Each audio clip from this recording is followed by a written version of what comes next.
Can you tell us a little bit about if there's any difference about how to fit it into a middle school day or a K through 8 with middle schoolers in it? What have you seen that works best? So one of our middle schools is using, I think they used to call it an advisory base, but that was a way that they were getting it in.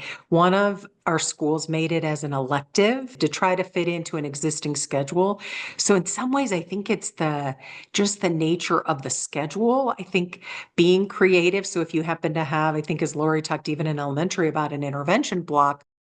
Ours is structured similarly with either advisory or an elective class, or even I have seen it taught during a homeroom block where the homeroom teacher will implement the lesson.